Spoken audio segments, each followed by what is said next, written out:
नमस्ते दोस्तों, स्वागत है आप लोग का हमारे यूट्यूब चैनल में। हमारे चैनल के आगे बढ़ाइए अपना प्यार दुलार आशीर्वाद। तो एक गीत गाने जा रहे हैं। हमारे गीत कैसी लगी कमेंट बॉक्स में जरूर बताना। पचरा गीत।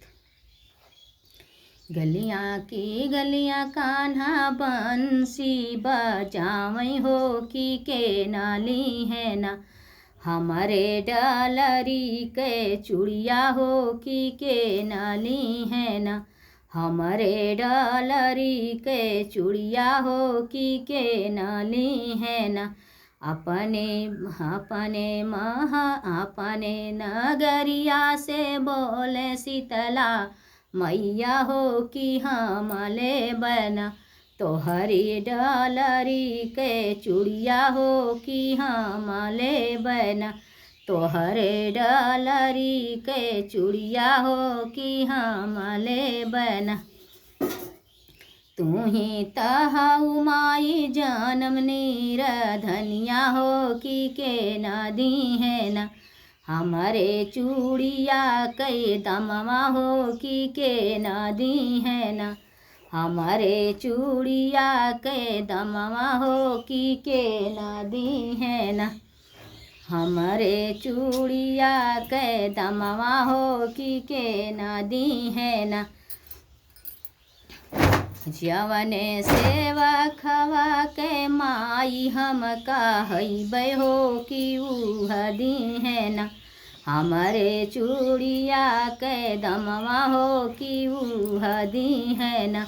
गलियाँ की गलियाँ कान्हा बंसी बजावई हो कि के होली है ना, हमारे डालरी के चूड़िया हो कि के होली है ना, अपने चौरवा से बोले दुर्गा मैया हो कि हमले बना, तोहरे डालरी के चूड़िया हो कि हमले बना। तू ही तमाई हऊ जनम निर्धनिया हो कि के हो दी है ना, तोहरे डाल हमारे चूड़िया कदमवा हो कि के हो दी है ना। जवने सेवखवा के माई हम कहबै हो कि उह दी है ना, हमारे चूड़िया कदमवा हो कि उह दी है ना। गलियाँ की गलियाँ कान्हा बंसी बजावई हो कि के होली है ना, हमारे डालरी के चूड़िया हो कि के होली है ना।